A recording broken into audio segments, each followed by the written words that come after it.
Welcome to another Plan 6 part video. Today's video, we're going to pack the bearings. So this is part 2 of doing the disc rotor, or brake disc, whatever you want to call it, on a Spitfire. So what I've done in part 1, I've took it apart and I said I was going to clean my bearings, which I have. So I have nice clean bearings. As I said, I give them a good hot wash, nice boiling water with degreaser, Dawn or any degreaser. Give them a good rattle in there, good scrub, and then I use brake cleaner. Now I don't know about you where you get your brake cleaner or carb cleaner, which is the same stuff. I get mine in Princess Auto. The cans are a lot bigger, away from them to go on sale, and I literally buy a box. So if it helps you to get some, these are bigger than the usual where you get everywhere else, and they're a lot cheaper. So wait for Princess Auto to go on sale. So maybe that will help. Okay, let's pack some bearings. So I just use normal bearing grease. This is one you can get from Canadian Tire. Bearing grease is bearing grease, to be honest. I'm sure people say there's some better than others. I just find this, I've never had an issue with it. The key to this is when you're packing the bearing, it's like slicing a cake. So people are under the illusion you shove grease in the side. You don't. What will happen is I'll take a chunk of it and I'll put it on my hand like a mountain. And what it is, I'm going to use this section here, right in between, and I'm going to bite down on the grease every time. And every time I bite down, it's pushing it in between the ball bearings. Well, you want to call them ball bearings. And until you keep doing that until the grease pops out the rear lip. Now you can do it the opposite way, but the front is a bigger opening, so it's easy to go from that way. And you just keep going and going around and going around and going around until it starts sitting out, and you see grease. The bearing grease has popped out this lip all the way around. Then you know it's packed in there nice and easy. Don't take anything off it. Give it a wipe and then it's ready to go in. As for the hub, so I done the same. What I done was a bit of carb cleaner and a rag, and I took out all the old grease and I gave it this a little wire brush here to make sure that's clean. And again, you can see the inner collars are fine, so I inspected them. If they are cracked or broken, then I take them out. And again, if you can see, I'm going to zoom in. There's the lips I was talking about. So there's the little lip. So to get the rear one out, you'd put your, actually my finger's going to pipe in here. Put your screwdriver there and tap that out. And again, do the way around. There's a lip. In fact, there's two of them on this one when it focuses in. There we go. And that's how you tap out the inner collar and the other one. So people may think you need to press these in. You don't. And putting them back in is easy. Again, you just tap them down until, because there's a little brim, there actually is that lip in there. So you would tap them down until you go flush on that. So you can use different things. You can use a socket, you can use an old bearing, just flip it upside down sort of and tap it in. And yeah, and just tap it down to get to there. So these do not need to be pressed in. Anyway, now that we have that said, let's pack some bearings. So I'm going to start with the rear one.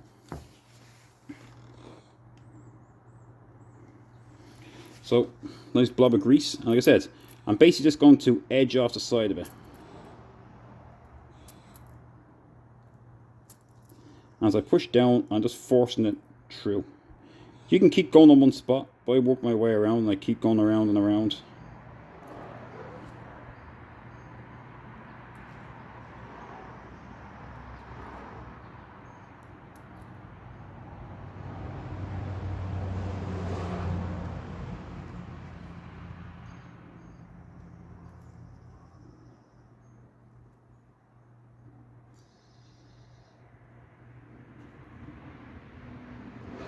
So, I know it seems like it's going nowhere, but believe me, it's actually filling with grease.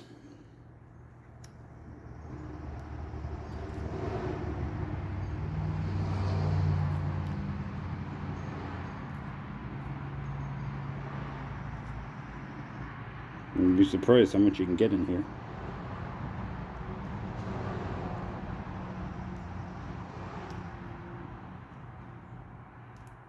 I don't know if you can see it, but you can just see it starting to poke out from in there. I know it's not the bright, you can see it starting to poke out. So now I know the grease has gotten all the way through there.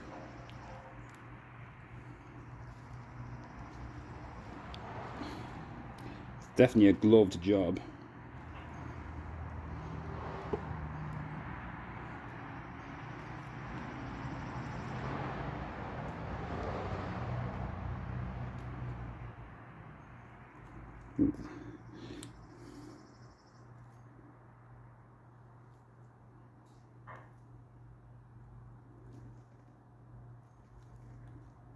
So, I know this is great watching this. Well, it's like watching paint dry. Yeah, I know.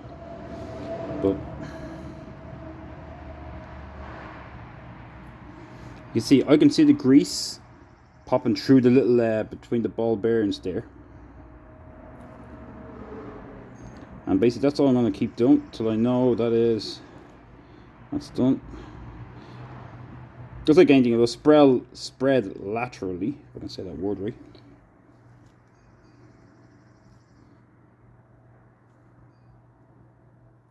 So now a lot of it is coming through now. It's such a mess. So that's the key part, is to make sure you get it in there.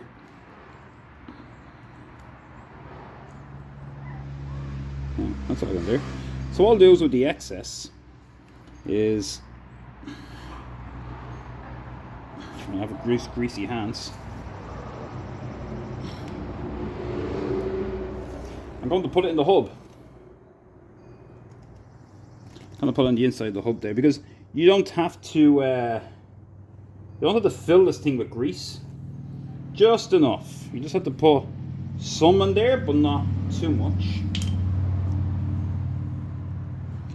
Because it's like a washing machine. You don't overload the washing machine. You don't overload the inside of these either.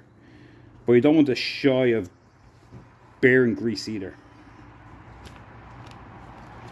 So now it's on there.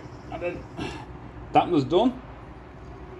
So it's nice and greasy. Look at that. There's a lot of grease in there. But it's important, if you see the ring here, I don't know if you can see how pressed it is there. It's pressed in here, and it's come all the way through the back here. So right to the edge. So I know there's grease all the way in between, and that's the important part of packing the bearing. So I'll put that back in there just so I don't lose it. And now I'm going to do the front one as well, while my hands are full of grease. So I know I should really stop the video and say that's what it looks like. Join me in the next part till I do it. But I'm not turning the camera off with greasy gloves. So I'm just sticking it out with me.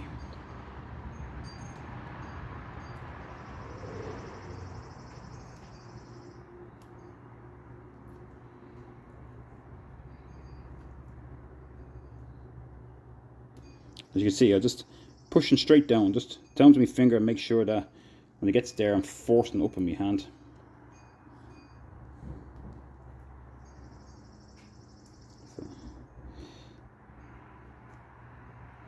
So obviously the palm, if you put some in the blob of your hand, it's probably easier compared to the fingers.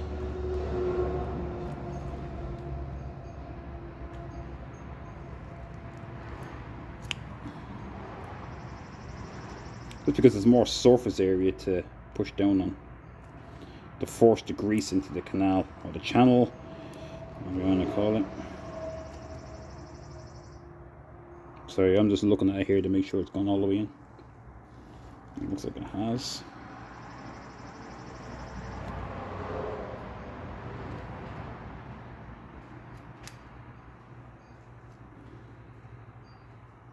Alright. Happy with that. So again, I don't want too much in that, so I'm going to put this back in. So now I have this. Again, I'll make sure it's well greased. You can have as much grease as you want. Sorry if it's going out of the camera range of my hand. But here's the one thing you don't want to do now, is now that you've done that, you're going to have to discard these gloves, because you don't want to get grease on your disc. And now, in order to put this back together, I have to put the disc back on it. So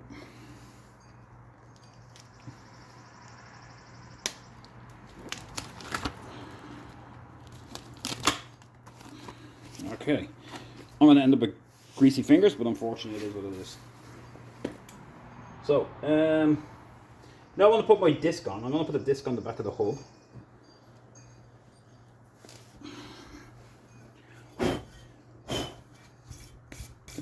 You don't want grease or anything on your disc, so make sure it's nice and clean and spotless.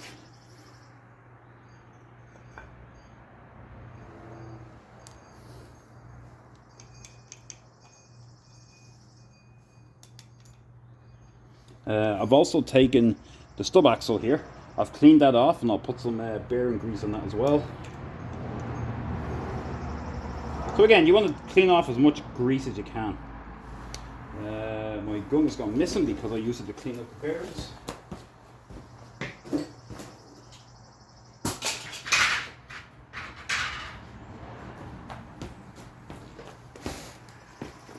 There is a torque setting for these, I'm pretty sure. But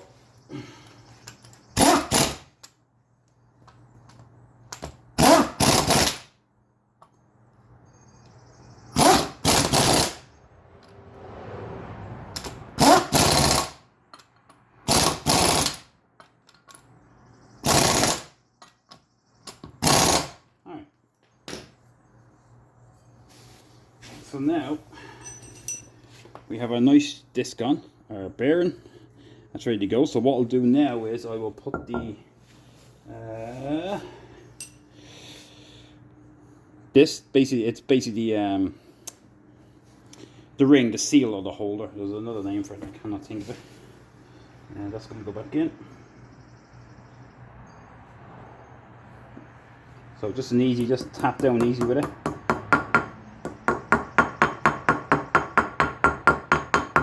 You don't have to smash the bejesus over. And then the felt on the inside. So, a little bit of grease on the felt.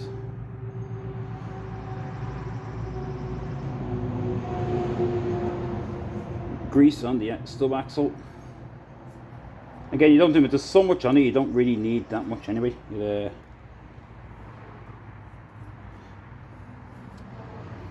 don't have to clog it up.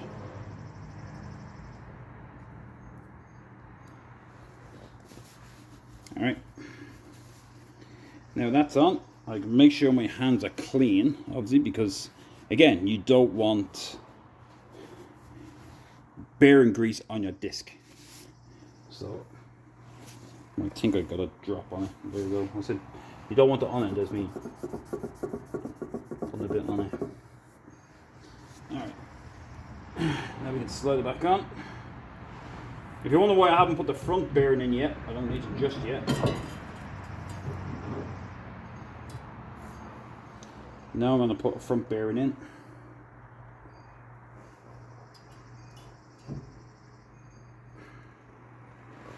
I'm going to find the washer, which again is, it's shaped, so it can only go on one way. And then the castle nut, which I've taken off,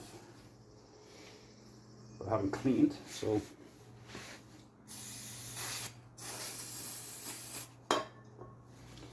Now, here's the key part to getting this on, is that you don't want to over tighten the castle nut. Theoretically, you can just do it by hand. I will have to get a split pin, I don't have one here.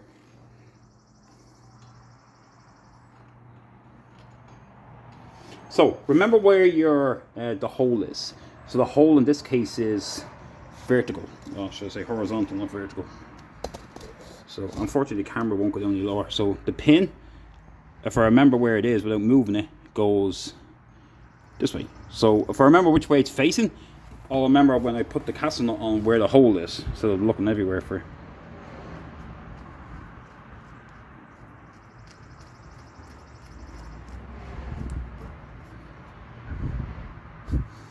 So you can do it by hand, because it should only be loose by hand, because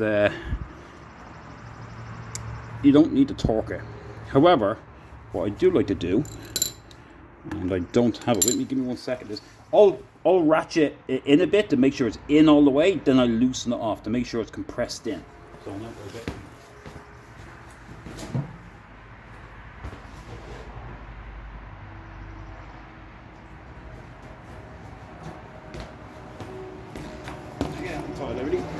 so just an adjustable, just for now, just so I can, because it's in tight, I can feel pressure on it, and it feels a little stiff. So I just pushed in a nut, and now I'm going to come back. So I'll try lining up one of the grooves with the hole. So I'm going to use a new split pin. So I'm going to go back.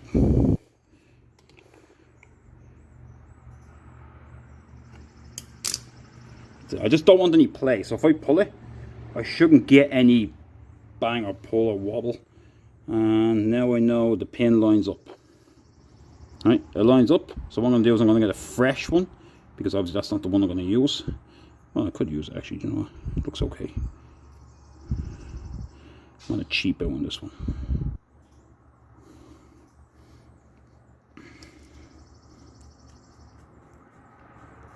Nope, I'm going the wrong way.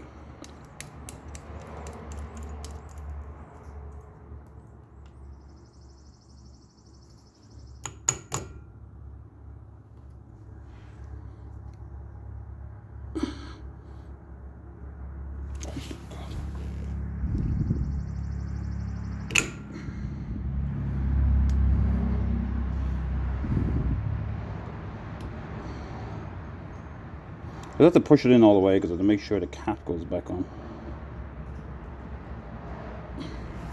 Alright, so that's that. There's a nice, make sure it's freewheeling. No sounds, sounds good. Obviously we want to make sure that there's a tiny bit, but not too much, because there has to be a little bit of play.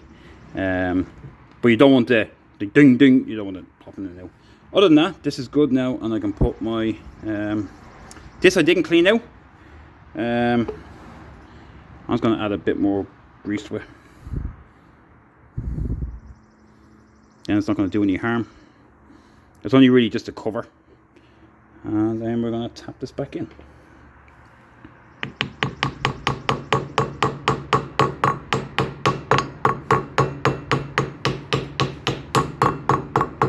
We're in. And that's it. So that's that. So that's how we pack our bearings. And it works the same whether you get a new one or you're swapping your ones out. It works the exact same way how you pack them. That's how it's done. So as you can see, you don't need to press the front ones in at all. The rear ones may be a little different. I haven't attempted these yet on the Spitfire. I know the TR6 ones are an absolute nightmare to open. Sorry, truck going by. That's it. And that's how we put a new disc on and do a bearing at the same time. So thanks for watching. The usual, any comments, questions, concerns, give me a shout. I'll try to help you out as best I can. Join me in the next part, and I'm going to get tackling on the brake caliper. So I'm going to take the brake caliper off, I'm going to change the pistons, and I'm going to reset it. So thanks for watching.